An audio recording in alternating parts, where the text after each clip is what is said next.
qui travaille dur pour se forger une réputation. Le 12 août 1999, le couple a une très bonne nouvelle à fêter. Liane vient d'apprendre qu'elle attend un deuxième enfant. Mick en profite pour demander à ses beaux-parents s'ils accepteraient de garder leur fille Anna le lendemain. Il nous a dit, pourriez-vous la garder une petite heure? J'ai répondu, seulement 1 heure?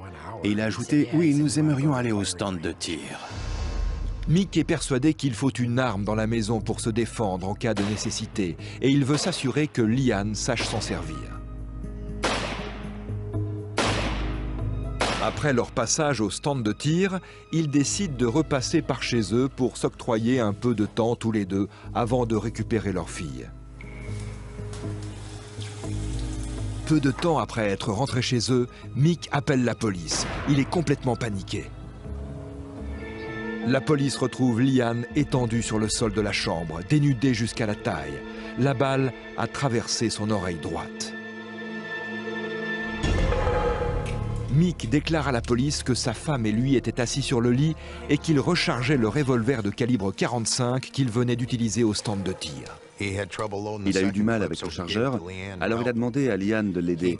Il a reposé l'arme dans une boîte au pied du lit, il s'est levé et il est allé à la salle de bain. C'est à ce moment-là qu'il a entendu une détonation. Il est sorti en courant de la salle de bain et il a vu sa femme étendue par terre. En tant que père, la dernière chose que je voulais sur cette terre, c'était enterrer l'un de mes enfants. C'est une telle injustice. Vraiment. Il s'agit a priori d'un tragique accident, mais la police décide d'examiner les faits sous un autre angle. Elle aura même besoin de revoir les faits une 3e fois. Dans l'histoire précédente, nous avons vu comment les policiers étaient parvenus à reconstituer la scène de crime grâce à une animation 3D. Alors, sans employer une technique aussi sophistiquée, il est néanmoins possible d'extraire un nombre impressionnant d'indices en analysant la forme et la trajectoire des traces de sang et les éléments balistiques. La balle fatale a-t-elle été tirée à bout portant ou à bout touchant? La distance entre l'arme et le point d'impact et la disposition des traces de poudre sur la peau et les vêtements peuvent fournir des réponses. De quelle manière la victime tenait-elle le pistolet quand le coup est parti? Ses mains sont-elles ou non ensanglantées? Quelles sont la direction et la vitesse des éclaboussures? Assemblées comme les pièces d'un puzzle, ces indications devraient permettre aux enquêteurs de déterminer si la mort de Lynn Fletcher est due à un suicide, à un accident ou à un meurtre. Dans le cadre d'une enquête sur la mort de Liane, la police doit d'abord écarter la thèse du suicide. La seconde grossesse de Liane aurait pu entraîner une dépression chez la jeune femme. Elle était si heureuse. Il est impossible que Liane ait envisagé de se suicider, et encore moins qu'elle soit passée à l'acte. C'était totalement inenvisageable. Mick Fletcher a affirmé à la police que sa femme s'est accidentellement tiré une balle dans la tête peu de temps après être rentrée du stand de tir alors qu'elle essayait de recharger l'arme. La mère de Liane a du mal à croire à la théorie de l'accident qui soulève bien des questions. Si c'était un accident, elle se serait tirée dans la main, le bras, le pied, ou elle aurait tiré dans le mur, pas dans la tête. Dans la chambre du couple, la police remarque des taches de sang sur le tapis où gisait le corps de Liane. Il y en a aussi sous le revolver et le chargeur, ainsi que sur le meuble de l'ordinateur près du lit. La présence de sang est aussi décelée sur le haut du couvre-lit. Ljubiša Dragović est le médecin légiste qui a pratiqué l'autopsie de la victime. Il n'y a aucun résidu de poudre dans la plaie, mais il y a d'infimes traces en forme de pointillés autour de la blessure. Les pointillés de poudre, c'est un phénomène qui se produit quand des particules de poudre ne sont qu'en partie brûlées ou pas du tout et sont retrouvées sur la surface de la peau. La densité de ce pointillage indique que la bouche de l'arme à feu se trouvait entre 30 et 45 cm de la tête de Liane lorsque le coup est parti. De plus, la trajectoire du projectile est presque horizontale, très étrange s'il s'agit d'une balle que la victime s'est elle-même tirée dans la tête. Pour effectuer un tir de cette sorte, il faudrait que votre bras droit fasse 1,20 m et celui de notre victime mesurait un peu moins de 60 cm. En fouillant le domicile du couple, les enquêteurs trouvent un dossier marron dans le bureau de Mick, contenant de nombreuses cartes d'amour. À l'intérieur des cartes, des photos d'une autre femme que Liane. Il s'agit de Suzanne Schranowski, une juge locale. La police découvre également que Mick a perçu 17 000 $ d'honoraires dans des affaires qui lui ont été attribuées et présidées par Suzanne Schranowski. Si les soupçons se confirment et que l'avocat et la juge ont bien une liaison, il s'agit d'une violation de l'éthique des plus choquantes. La police saisit l'ordinateur des Fletcher ainsi que celui de Suzanne Schranowski au tribunal pour les faire analyser au laboratoire médico-légal. Pendant des années, on a tous rêvé durant une enquête de fouiller un meuble de classement pour trouver des documents incriminants. Aujourd'hui, les gens utilisent des ordinateurs. Le sergent Duke copie les disques durs des ordinateurs saisis et les fait analyser. La police scientifique dispose de logiciels capables de craquer les mots de passe, d'accéder à des documents protégés et de récupérer des fichiers supprimés. Le sergent Duke trouve d'autres photographies de Suzanne Schranowski nue et des centaines d'emails échangés entre elle et Mick Fletcher. Cette correspondance entre les amants remonte à 17 mois. La police apprend également que peu de temps avant sa mort, Liane soupçonnait son mari d'avoir une liaison et le couple s'était séparé. 3 mois plus tard, ils se sont réconciliés et ont repris la vie commune.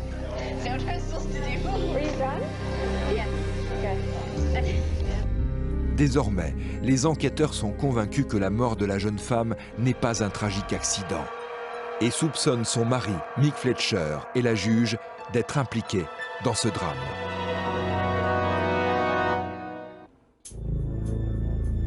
En découvrant que l'avocat Mick Fletcher avait une liaison avec une juge en exercice au moment de la mort de sa femme, la police les considère tous les deux comme suspects potentiels. Il était avec cette femme. Comment devrais-je l'appeler? Cette traînée. Pour moi, en tout cas, c'est tout ce qu'elle est.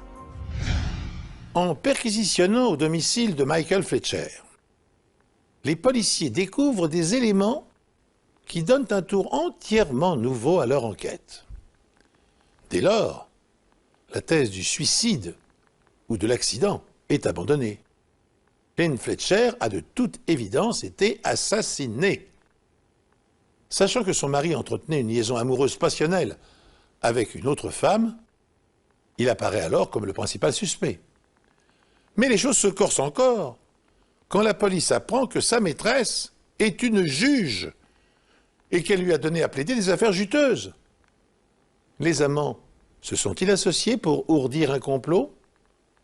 Et bien que la juge Suzanne Schranowski nie toute implication dans le meurtre, elle fournit néanmoins à la police une importante information.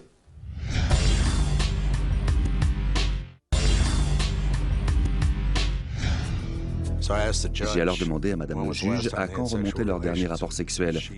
Et elle m'a dit la veille du meurtre. Ce qui signifie qu'après avoir dîné avec les parents de Liane, Mick a déposé sa femme et sa fille chez eux et qu'il a trouvé une excuse pour s'absenter et aller voir sa maîtresse. Selon la juge, Liane et son mari n'avaient plus de relations intimes. Et elle a ajouté que si jamais ils avaient eu des rapports sexuels, alors elle aurait mis un terme à leur liaison. Nous pensons que le fait qu'elle soit enceinte de 3 ou 4 mois au moment où elle a été tuée, eh bien c'est précisément ce qui a précipité sa mort. Mick persiste à dire que la mort de Liane est un accident. Il affirme qu'elle était en train de recharger leur arme et qu'il était dans la salle de bain lorsque le coup de feu a retenti. Mais les preuves livrent une toute autre version. L'arme et le second chargeur sont retrouvés sur le sol et non pas dans la main de Liane. Dans de nombreux cas qui sont des accidents, l'arme est retrouvée dans la main de la victime. C'est une question de mécanique du corps. La main agrippe toujours l'arme. Il y a également des traces de sang dans la paume de Liane. Si l'arme avait été dans sa main au moment du tir, le revolver aurait empêché le sang de couler dans le creux de sa main. Du sang est également retrouvé sur le tapis où étaient l'arme et le chargeur. On aurait dû retrouver du sang sur l'arme et le chargeur. Si elle s'était tiré une balle dans la tête, il y aurait du sang sur le canon de l'arme et sur le chargeur. Et près de la commode, on retrouve la douille. Tout avait l'air parfaitement en place. Nous avons effectué des prélèvements sur les mains de la victime pour savoir s'il y avait des traces de résidus de poudre. Les résultats nous ont confirmé qu'il n'y en avait pas. Expert scientifique et sérologiste réputé, Dave Woodford examine la chemise que portait Mick Fletcher ce jour-là. Des analyses effectuées à l'aide de phénolphtaléine mettent en évidence des traces de sang sur le poignet droit. Grâce à un stéréomicroscope, Woodford est capable de déterminer que les taches de sang ont été projetées à grande vélocité sur le poignet de la chemise. Une fine brume de petites particules de sang s'est incrustée dans les fibres. Pour moi, c'était vraiment un élément capital, parce que ça décrédibilisait complètement sa version des faits. Il ne pouvait pas être dans la salle de bain au moment où le coup de feu est parti. Une brume de fines gouttelettes de sang indique un impact à une vélocité très élevée, presque toujours suite à un coup de feu. Il devait se tenir assez près de Liane lorsque le coup de feu est parti. D'après les enquêteurs, si Liane avait elle-même tiré cette balle, le sang se serait retrouvé sur sa main, mais aucune trace de ce type n'y a été relevée. Cela ne fait aucune différence que d'autres gouttes de sang viennent s'ajouter ou se superposer à ces projections. Parce qu'en fait, cette brume de gouttelettes est si particulière qu'on la reconnaît facilement. Et là, elle n'y était pas.